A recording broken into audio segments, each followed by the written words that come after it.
할렐루야, 좋은 아침입니다. 오늘도 말씀을 하루를 시작합니다. 슬기로운 아침 시간 시편 126편입니다. 많은 사람들이 기회는 모든 사람에게 평등해야 된다고 말을 합니다. 이 이야기를 들으면서 일부분은 맞는 말이지만 조금 더 깊게 생각해 보면 틀린 부분도 있는 것 같습니다. 맞습니다. 기회는 모든 사람에게 다 주어져야 해요. 하지만 조금 마음에 걸리고 틀렸다고 생각하는 부분은 이 모든 사람이라는 부분입니다. 준비가 되지 않은 사람에게도 기회를 주는 것이 평등일까요? 그렇지 않다라고 보는 것이죠. 준비가 되어지지 않는 사람에게 주어지는 기회는 평등함이 아닙니다. 예를 들어 마라톤을 뛰어야 하는데 준비가 안 된 사람에게는 경주를 참가할 수 없습니다. 42.19km를 뛰어야 되는데 평소에 성실하게 준비하지 않은 사람이 참여할 수 있는 경기가 아닌 것이죠. 일상생활에서 평소에 몸을 잘 만들어 열심히 훈련하고 경기를 위해서 정성을 쏟는 사람이 기회를 잡을 수 있는 것입니다. 마찬가지인데요. 겨울이 되면 모든 나무가 잎이 떨어집니다. 그리고 뿌리를 더 깊이 밟고 웅크러뜨립니다. 왠지 아세요? 수분의 소모를 최소화하기 위해서요. 그렇게 해야지만이 다가올 봄을 준비하는 것입니다. 언젠가는 봄이 올 것이고 봄이 되면 꽃이 피고 아름다운 열매가 맺을 텐데 그날을 준비하는 것이죠. 이렇게 준비하지 않는 나무들은 봄을 맞이할 수 있는 자격이 없는 것이죠. 우리의 인생도 마찬가지입니다. 열심히 준비하고 미래를 위하여서 오늘을 아끼고 매 순간 최선을 다할 때 다가올 시간들을 누릴 특권이 주어지는 것입니다. 오늘 시편 126편의 시인은 민족의 해방을 위하여서 열심히 준비한 사람입니다. 이스라엘 사람들은 70년 동안 바벨론 포로로 끌려갔습니다. 참 어려운 시간이었습니다. 그들은 나라가 해방되기를 기대하고 소망하고 기다렸습니다. 하지만 생각보다 나라의 해방 시간은 그렇게 빨리 오지 않았어요. 하나님께서 선지자들을 통하여 예언하셨고 약속하셨던 시간이지만 굉장히 더디게 또 천천히 오던 시간이었습니다.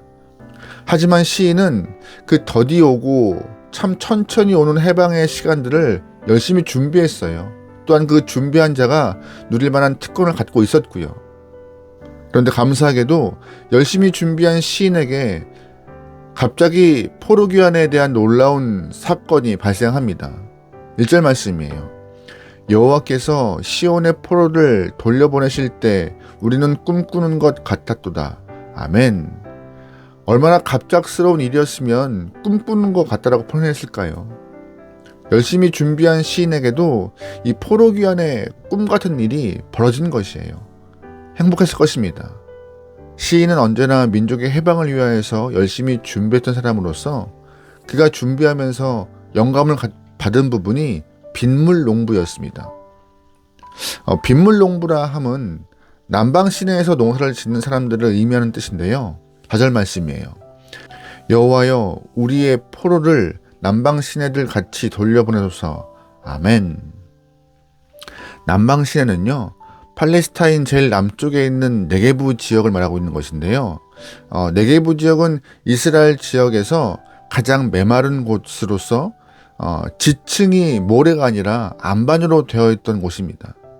그래서 비가 많이 내리는 우기가 되면은 그 빗물이 모래 속으로 스며드는 것이 아니라 지층을 따라서 안반을 타고 그냥 흘러가는 지역이죠. 흘러내리다 보면은 안반을 타고 빗물이 흐르다 보면 움푹 패인 곳에 빗물이 고이게 되는 상황도 발생합니다. 근데 신기한 것은 그 빗물이 모이는 곳에 꽃이 피기도 하고 물고기가 사는 놀라운 일도 발생하는 것이 이 네게부 지방의 남방 시내였습니다. 그런데 시인은 이 짧은 우기의 기간 동안에 놀라운 생명의 신비를 보였던 그 남방 시내의 모습을 기억했던 것이고 그 우기를 통하여서 농사를 짓기 위해 빗물 농부가 되기 위하여서 준비했다는 것입니다. 농부는요, 우기가 언제일지 정확히 모르지만 비가 내리면 그 빗물을 흘려보내지 않기 위하여서 가두기 위하여서 고랑을 만듭니다. 또 열심히 땅을 파서 농사를 준비합니다. 그런데 본문의 시인은요, 준비하는 농부의 그 모습을 보고 큰 감명을 얻은 것이에요. 근데 민족의 해방이 언제 올지 모르지만 곧 올 텐데 내가 눈물을 흘리면서 씨를 뿌리는 마음으로 빗물 농부처럼 열심히 준비해야 한다라고 마음 먹은 것이죠. 근데 놀랍게도 그 큰 깨달음을 얻고 열심히 준비한 후 갑작스럽게 민족의 해방과 포로 귀환을 경험했던 것입니다. 그 결과 시인은요, 준비한 자가 누릴 수 있는 기쁨과 은혜를 직접 체험한 것입니다. 그래서 자신의 경험을, 기쁨을 이렇게 표현하고 있던 것이에요. 5절 말씀이에요. 눈물을 흘리며 씨를 뿌리는 자는 기쁨으로 거두리로다. 울며 씨를 뿌리러 나가는 자는 반드시 기쁨으로 그 곡식단을 가지고 돌아오리로다. 아멘. 빗물 농부가 열심히 씨를 뿌렸습니다. 뙤약볕도 아랑곳하지 않고 열심히 땅을 팠습니다. 사람들이 비웃고 놀려도 거기에 흔들리지 않고 열심히 농사지을 준비를 했습니다. 그때 우기가 갑자기 오는 그 순간이 되면은 기쁨으로 단을 거둘 준비가 충분히 되었다는 것이죠. 하지만 대부분의 사람들은 비가 오면 뭐 그때 하지 라고 생각하는 사람들은 거둘 수 없는, 빗물을 가두어 농사를 지을 수 없는 상황이 됐던 것이죠. 아무것도 준비 안 된 사람들은 아무것도 얻을 수가 없는 영혼이 되었습니다. 우리 인생은 무엇을 준비하고 있습니까? 우리는 하나님 나라를 위하여서 어떤 일을 준비하고 계세요? 눈물을 흘리며 씨를 뿌리는 농부와 같이 수고롭게 하루하루를 보내기 소망합니다. 땅을 파고 고랑을 만들고 길을 내는 수고를 매일 하겠지만 성실하게 하지 않는다면요, 하나님의 은혜의 단비를 내리실 때 그때 그 빗물을, 그 은혜의 비를 가두지 못하고 그냥 흘려보내게 되는 것이에요. 그때 하면 돼 라고 말하는 사람은 어리석은 사람입니다. 준비하지 않고 깨어있지 않으면 시간은 그냥 지나가 버려요. 우리가 잘 알고 있는 구약시대의 노아를 보면 알 수 있어요. 노아는 하나님의 명령을 받아서 120년 동안 방주를 만들었습니다. 방주를 만들 때 비가 올 기미는 전혀 보이지 않았습니다. 주변 많은 사람들은 그런 노아를 비웃어요. 정신 나간 노인이라고 손가락질해요. 하지만 노아는 아랑곳하지 않았습니다. 왜냐하면 하나님이 준비하신 홍수의 때가 반드시 올 것임을 믿고 있었기 때문이죠. 때가 되었습니다. 홍수가 왔어요. 결국 방주에는요, 누가 들어가요?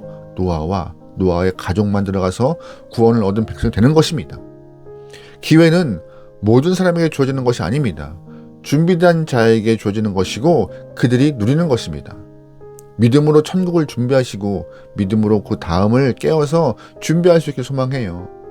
흘러가는 빗물을 아까워하며 깨어 준비한 그 빗물 농부처럼, 민족의 해방을 깨어 준비한 이 시인처럼 우리도 미래를 준비해서 기쁨으로 산을 거두어 돌아올 수 있는 하나님의 백성에게 소망합니다. 사실 하나님은 우리에게 잘하라고 명령하지 않으셨습니다.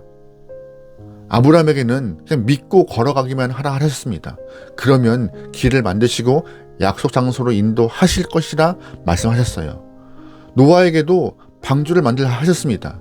그러면 비가 온다 약속하셨습니다. 여호수아에게도 침묵하여 성을 돌기만 하라 하셨습니다.